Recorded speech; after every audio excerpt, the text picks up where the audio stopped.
the devil here to tempt me. A father who turns his own kids into hardcore bank robbers. The surveillance video, the pointed gun. And they order the tellers and everyone into the vault. And the 18-year-old daughter behind the wheel of the getaway car. It was my family. The loyalty was greater. Now, childhood photos replaced by mugshots. And confession tapes shocked even the police. I'll lay it all out. Keeping it all in the family.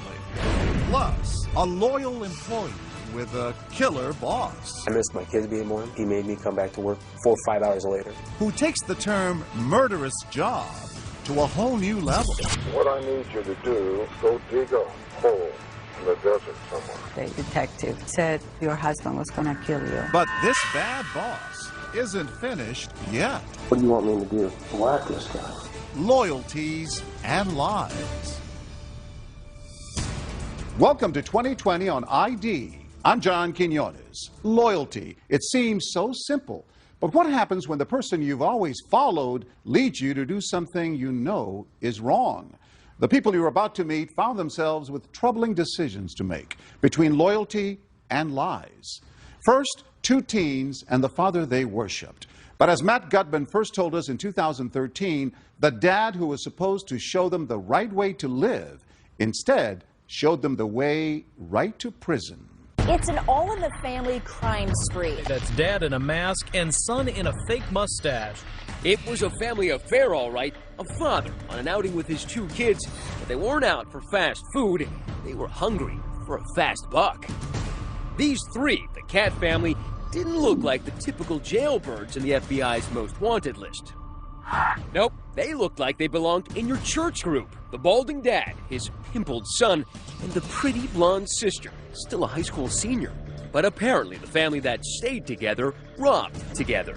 Have you ever seen anything like this? In my 20-plus years in law enforcement, I haven't, Matt. A family of bank robbers. If news of Daddy's misdeeds bewildered local cops and journalists, it blew away their own family members.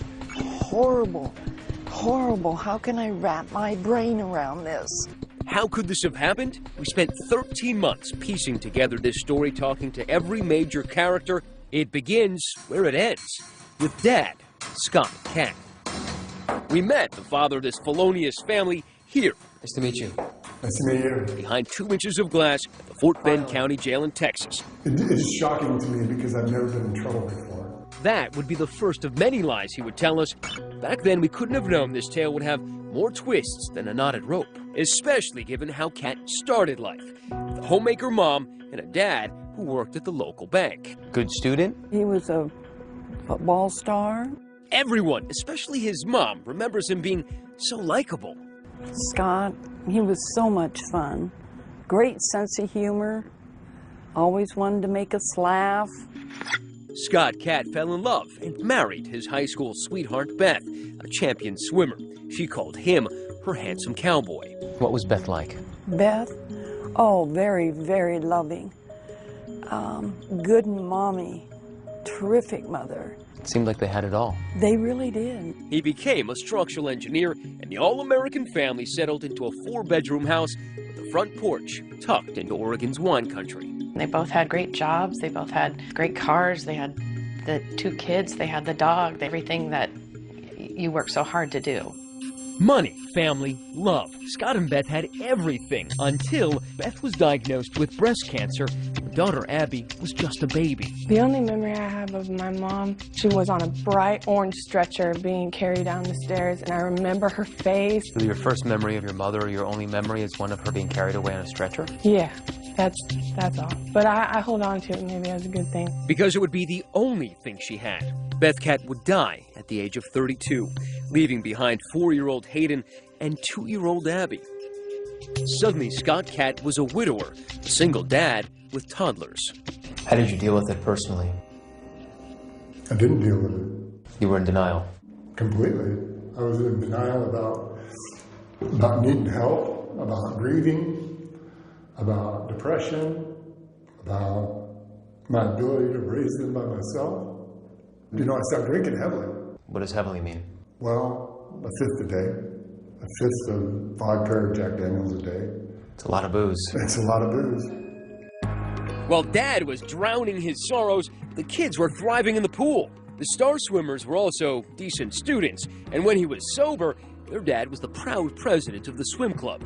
And the kids idolized him. He was my best friend for a long time.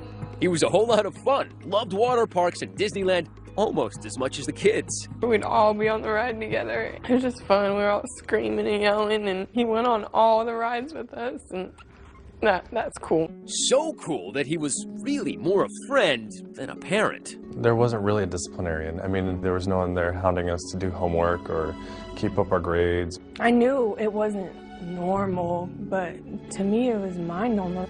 Abby and Hayden, by this time young teenagers, soon realized Dad was fun, but they could only rely on each other. We were very close. My sister's the only consistent thing I've had in my whole life, and I'm the only consistent thing that she's had too.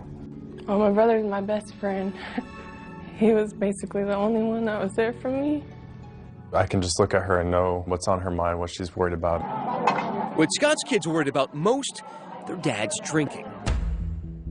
Some of it in plain sight. There were arrests, there was brawling, disorderly conduct, and a new, more expensive vice, cocaine, he says. I'd say probably 3-4 grams a week. Scott partied away their savings. They went bankrupt. They lost their home. The lights went out. For a fresh start, and Scott says a new job, Cat traded the Oregon greenery for this scenery. An apartment in a Houston suburb with a whole lot of banks nearby. Money was tight, and I was really depressed. And, you know, I had complained to him saying, you know, if we didn't have to worry about money, there wouldn't be any of the stress or any of these negative things happening in our life. That's when he approached me and said, would you be willing to do something to get some money more illegal than selling drugs? And I said, yes. So you're 18 years old. You need money. Your father says, I have a plan to rob a bank.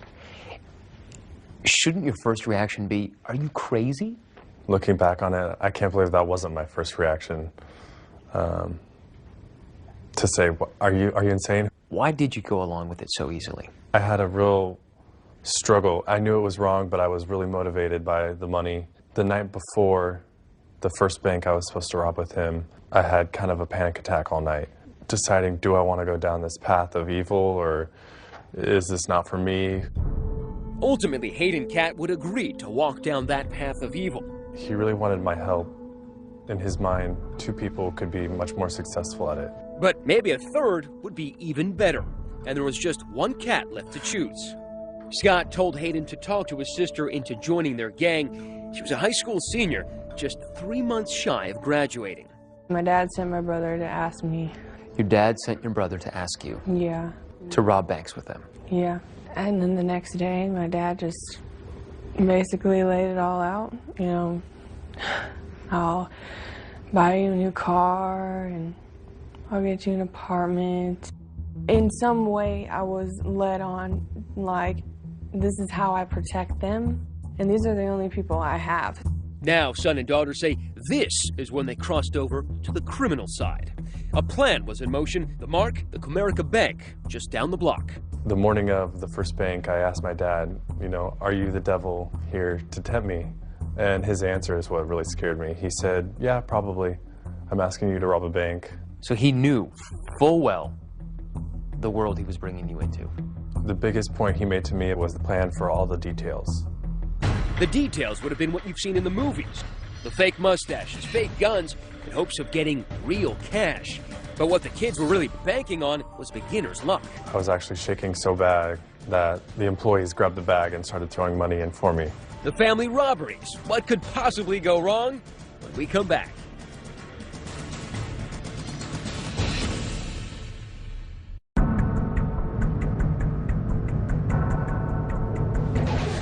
.93-degree Texas heat. The Cat family wasn't headed to a water park, but to a stick-up at a small bank in a strip mall.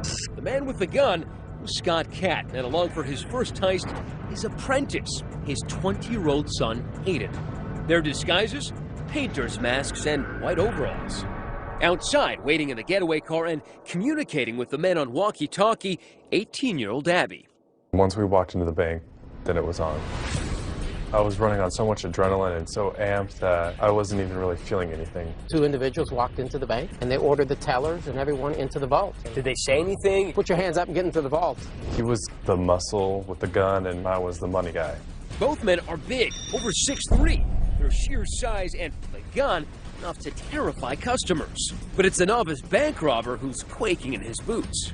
I was actually shaking so bad that the employees grabbed the bag and started throwing money in for me. In Hayden's hands, more money than he'd ever dreamed of. How much does $50,000 weigh? I'd say about 15 pounds.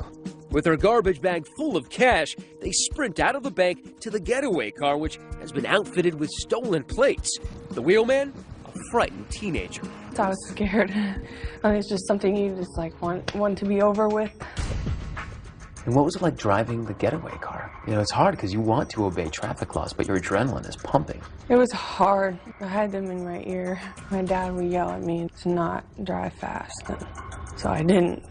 Despite the heckling from her backseat driver dad, the reluctant 18-year-old gets them to their apartment, half-mile away, undetected.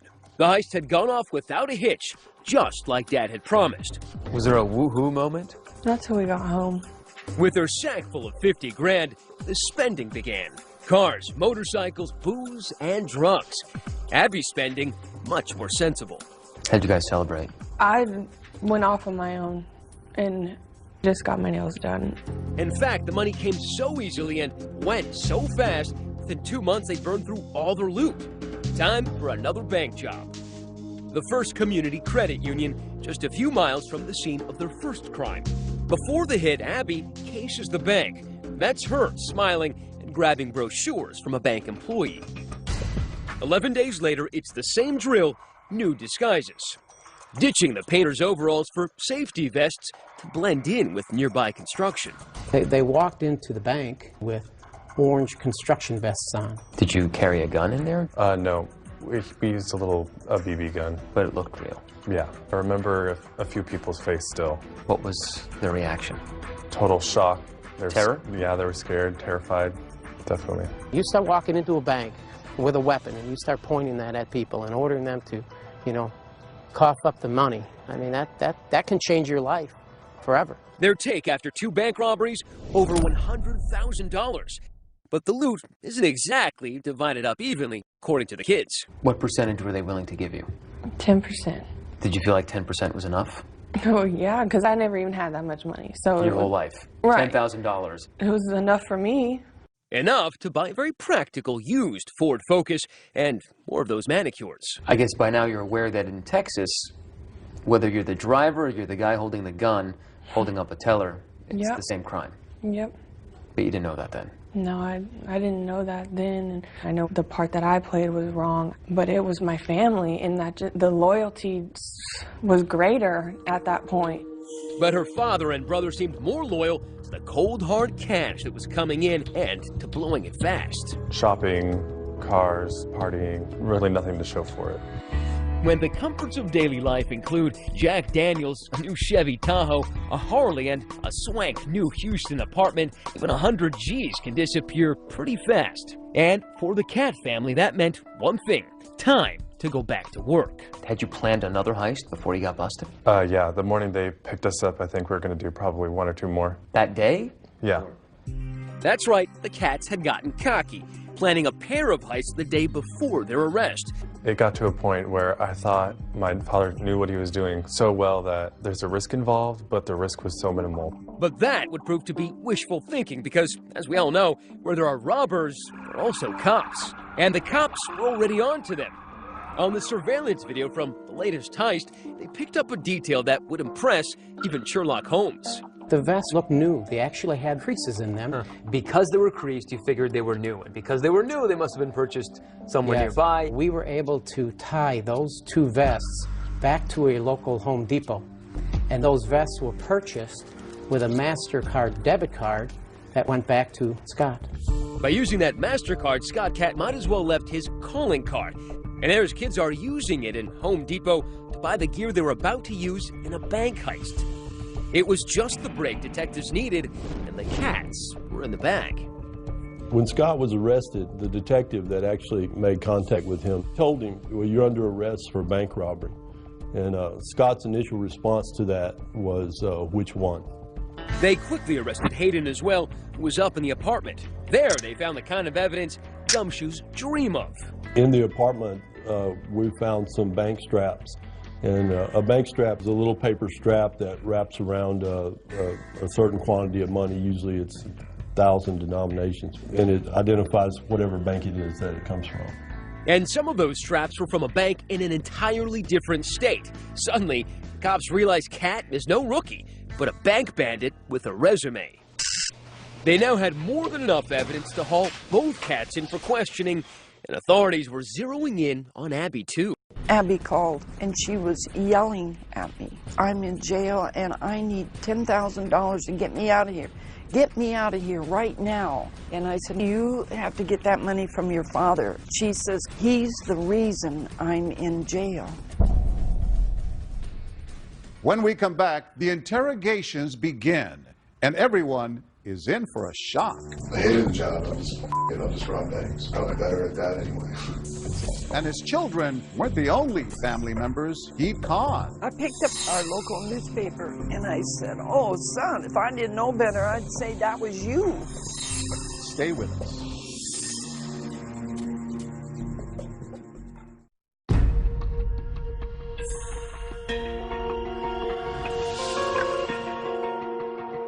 Police had nabbed Scott Cat for holding up 2 banks. It wasn't the only cat in the hot seat. Just down the hall in another interrogation room was his 20-year-old son, Hayden. Scott made it clear as he walked in, he was ready to come clean. It's a day of reckoning. I get it.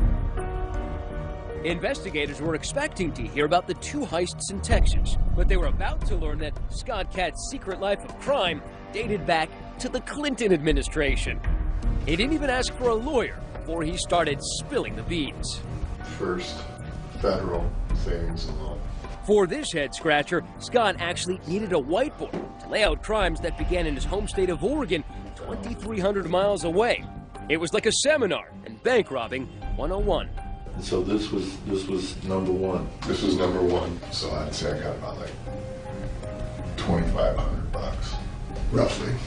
In total, Scott would confess to having robbed 5 banks in Oregon before even setting foot in Texas. I can go in there and just slam it and be out. I'm surprised he was able to, remain undetected, especially when one of the banks he robbed was in his hometown. You would think that someone would have known him. In fact, someone did. It was Scott Cat's own mother. I picked up our local newspaper, and on the front page was a picture of a man that robbed our local savings and loan, and that is where his father retired from. He worked at the bank? Yes. And I looked and I saw this frame of this big man, and I said, oh, son, if I didn't know better, I'd say that was you. And he grabbed the paper from me, and he looked at that, I remember so vividly, and he said, yeah, it does kind of. But a mother knows what her son looks like. Oh, I know, and his hands, I know his hands. And Scott said, well, he didn't get very much money. But her son was honing his skills, and you know what they say about practice. With each hit, he was banking more and more money. That one I got close to 30, because by then I had figured out that there were 2 cash drawers, so I made sure that I got both cash drawers. I selected a bank based on accessibility and escape. He didn't just see a bank and decide to rob it the next day. He would plan for weeks at a time. How many of those did either Hayden or Abby know about? None. This was all just... Not a one. I mean, you got to think back. They're still pretty young here. Scott says it was a job opportunity that brought them to Texas in early 2012. By then, Abby and Hayden were teenagers. Well, I had a nice chunk of money to come to Houston, right, and I blew it. Partying. I just blew it. The cash tasted so sweet, Cat craved more, soon blowing off that job in Houston to focus on his more lucrative gig. I hated the job. It was a really bad job. I'll just rob banks. I'm probably better at that anyway. And in his new full-time job, he knew more help could mean more money. This is where I started to, you know, talk the kids in. Hayden wanted to come out here, and I said, well, look, you know, there's a business proposition I have for you. I talked him into it. A couple of doors down the hall, Hayden would soon fill cops in on his version of that dirty deal. That's when he started, you know, going over all the details about how it's done and what he's done in the past. Also, what to look for in a bank, you know. Like what? The getaway is everything. I told him, you know, I don't think that I can drive after my first one. That's when we talked Abby into driving for us. We just needed someone who was able to drive slow and steady and abide all the traffic laws and, you know, not look like a bank robber at all. This cute blonde girl is the last thing you would ever, you'd ever look for. But that's exactly who police were looking for. After getting a call from her dad, Abby drove herself in to talk to investigators. Same room, 6 hours later. Well, I just felt like, you know, I needed to do what I did to, you know, protect them. Abby admitted driving the getaway car, but said it was out of blind loyalty to her brother and her father, whose writing was still there on the wall. My mother died when I was 2, and a lot of it has to do with, you know, I've always trusted my dad. It's not okay, obviously, I'm not stupid. But when it's your dad, it's almost like it is. I convinced her of it. She trusts me completely because she doesn't have anybody else to trust. But according to Texas law, it was a little too late to take the blame now. David Ryan is Abby's lawyer. Abigail Catt was facing 5 to 99 or life in prison for aggravated robbery, even though she didn't put a gun in anyone's face, because under Texas law, just being involved in the crime itself was enough to make her as culpable as her father and her brother. By the end of his 2.5-hour confession, it was clear Scott Catt wouldn't be winning Dad of the Year anytime soon. So that's where we're at today. And after a decade of robbing banks, what do you have to show for it besides 2 kids on the fast track to becoming felons? About all I got in my wallet. Maybe whatever Hayden has in his wallet. That's about it. Hayden had counted his, just $30. When we come back, Scott Catt makes a pledge. If you were offered a deal where you had to spend 25, 30, 40 years in prison in exchange for both of your kids going free, would you take it? Absolutely. But he has one more surprise for his kids. This is your letter to Abby, by the way. Where did you get it? Stay with us.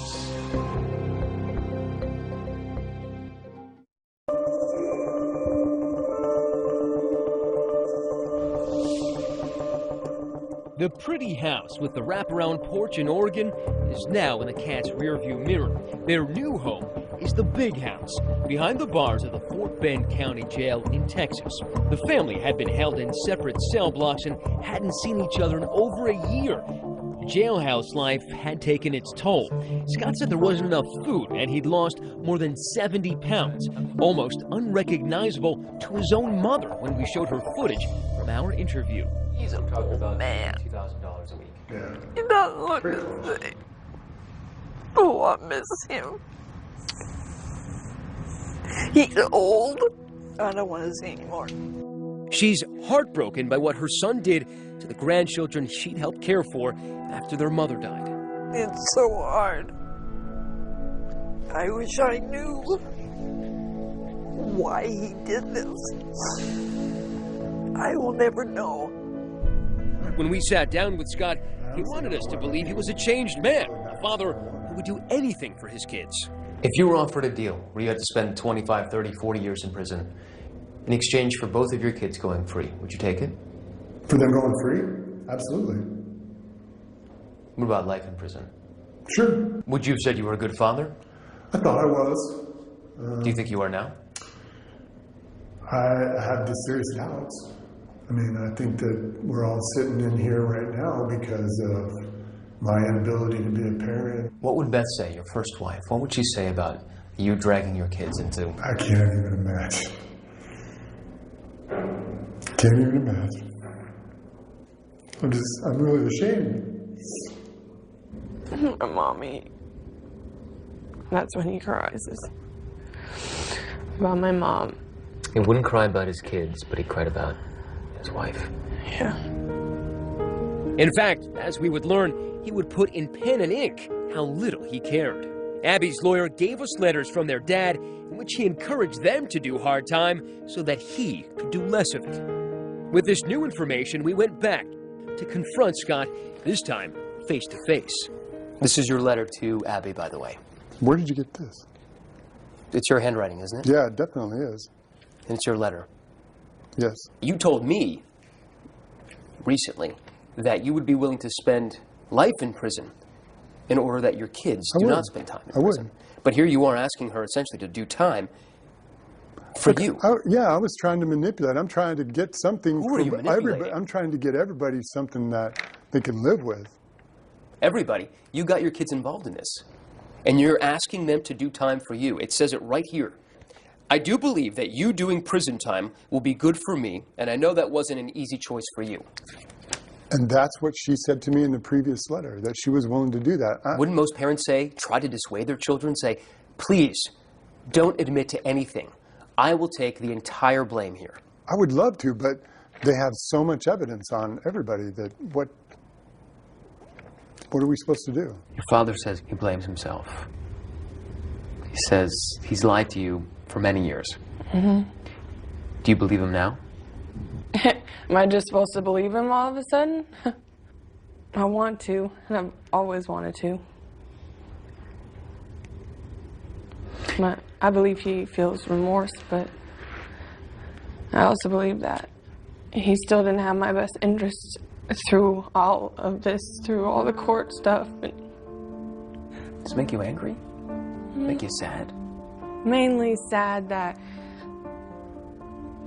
a situation like that was put in front of my face from the person that is supposed to keep me away from things like that. And that's been the hardest to deal with because that doesn't happen to everybody. And I feel like now I've lost my mom and now I've lost my dad. When we told Scott his kids thought he'd failed as a father, he was dumbfounded. Did they forget about all the times, the happy times, if they don't remember the trip to Disneyland?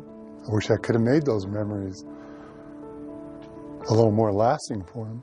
And unbelievably, despite everything, Abby and Hayden say they forgive their father. I've forgiven him because I have to for myself, or I probably wouldn't be able to sleep at night. So I can start to live a normal life.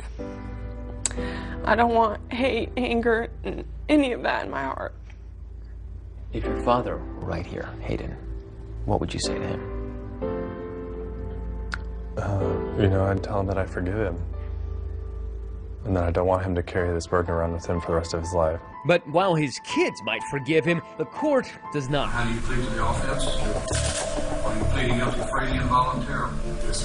Scott Katz's 15 minutes of infamy would stretch into 24 years of prison. I mean, I'm 51 years old, so to me, that is life. If I don't have the opportunity to get out and see parole and make amends to my family and friends and repair some of those relationships, then it might as well be life. Hayden accepted a deal of 10 years, a sizzling cell in Texas, a world removed from his suburban childhood in Oregon. Well, what do you expect prison life to be like? Hell. As close to hell on earth as you can get. How do you plead to the offense? Abby pled guilty and was given a 5-year sentence. Sheriff Troy Nels was so disturbed by Scott's manipulation of his kids that he's decided to help Abby.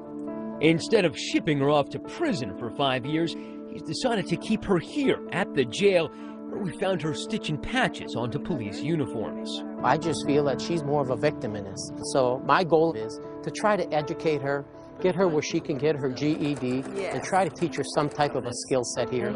So when she gets out, she can lead a productive life. For Abby, all she has left is her brother, Hayden. Why does that make you sad now? I feel like I can't help him and I can't comfort him, and that makes me sad.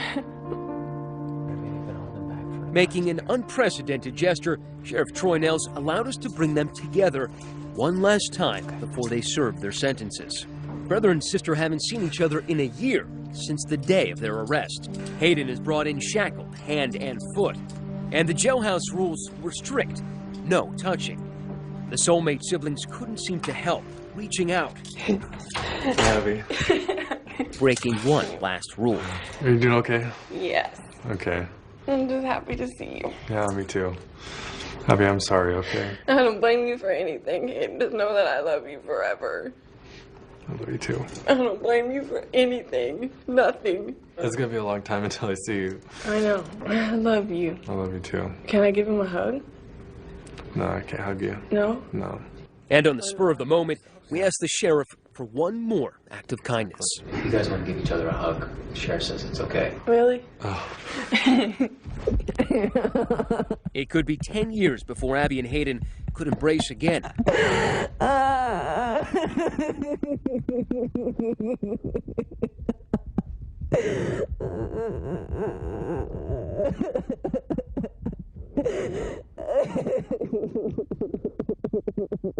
Listen closely. Our mic's picking up Abby's heart, pounding. It'll be okay. I know. It's just going to be a couple of years until I can see it. I love you. Abby, I love you too. I know.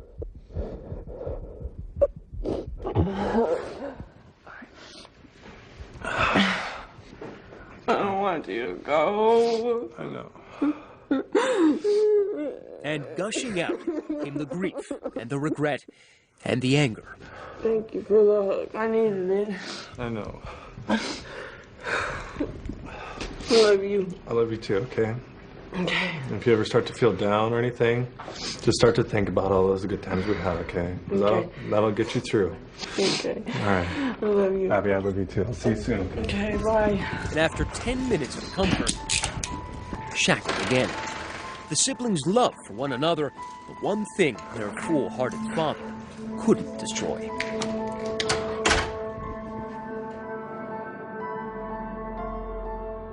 As of 2015, Scott and Hayden Catt remain in prison. Abby hopes to attend college upon her release with the help of a woman who saw her story on 2020. She and Hayden stay in touch by writing to each other as much as they can. Coming up, an impossible boss and the employee at his beck and call. I needed a job and I had a family, so I did what I was told. But just how far would he go? Go dig a hole in the desert somewhere. When we come back.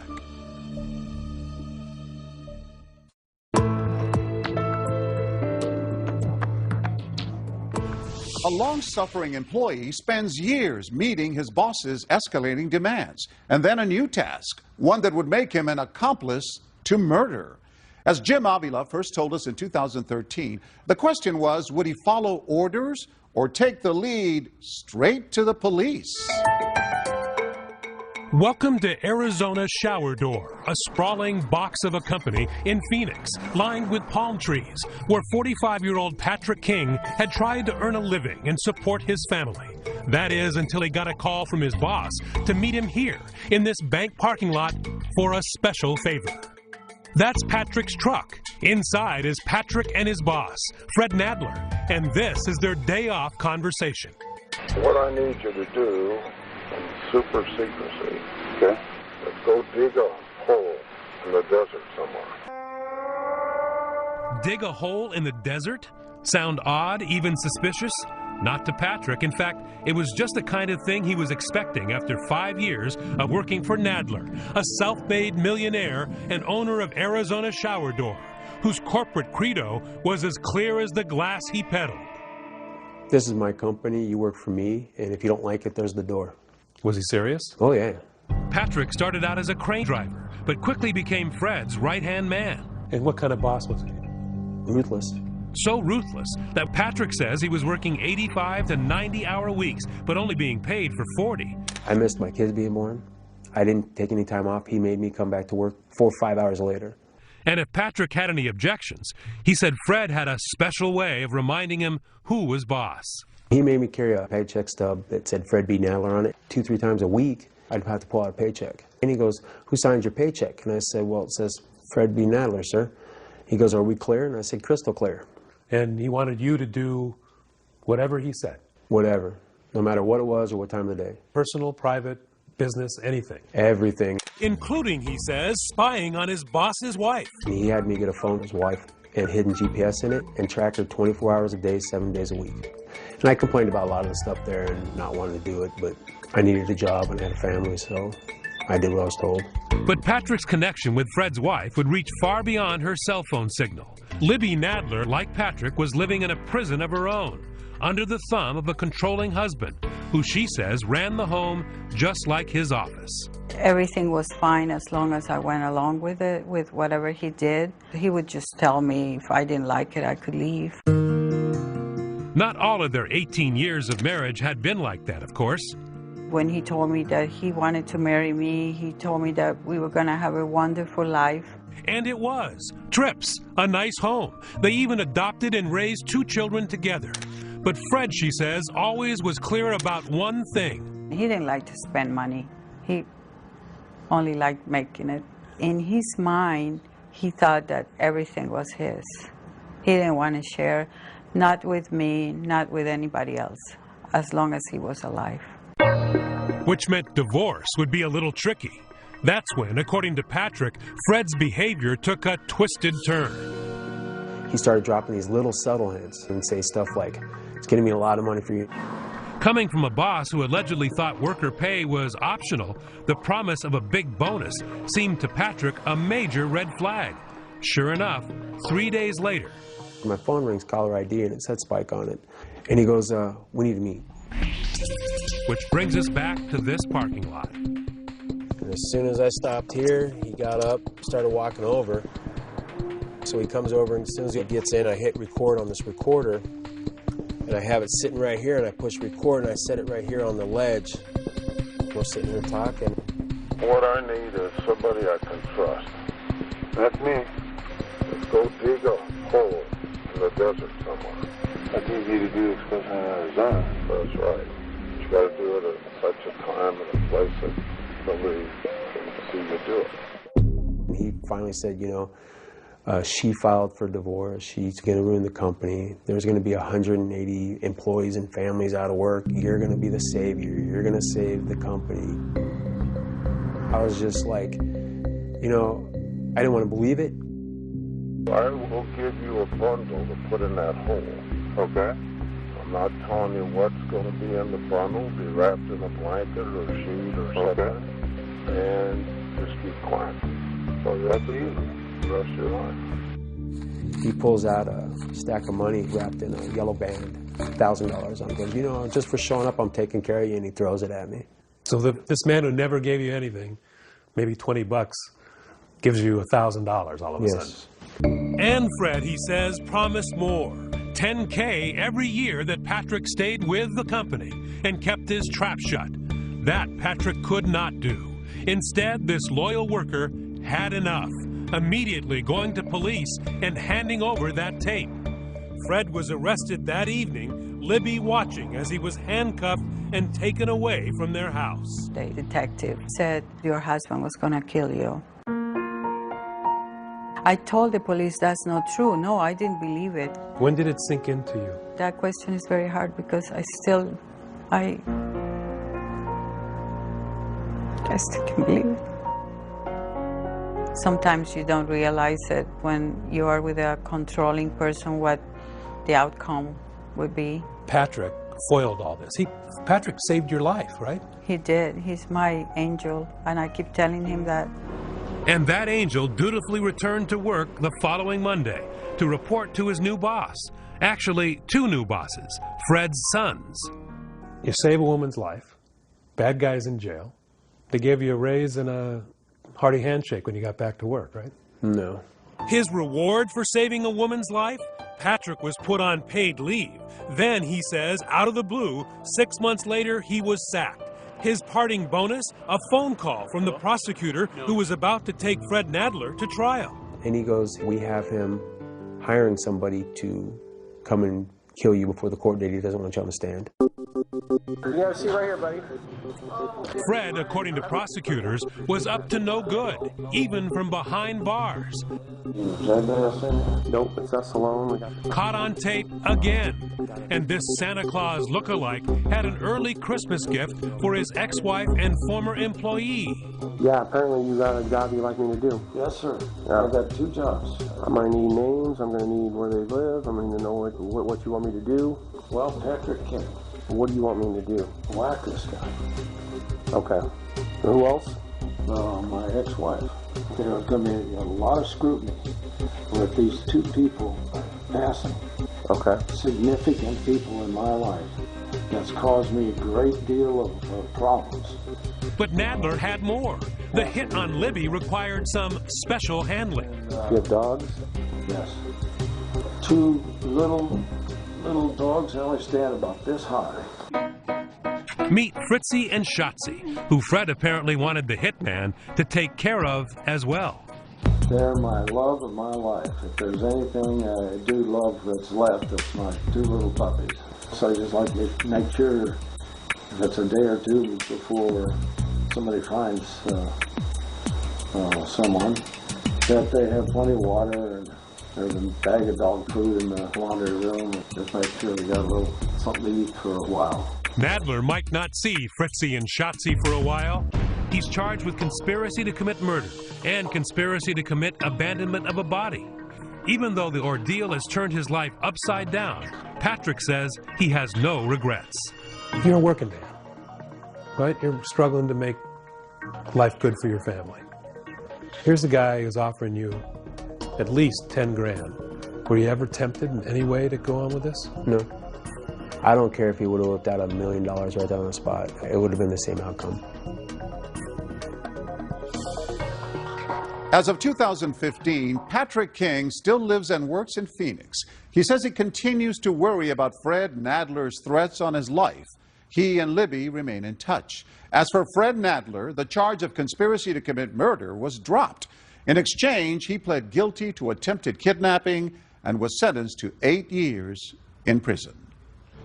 I'm John Quinones. Please join us next time for another edition 2020 on ID.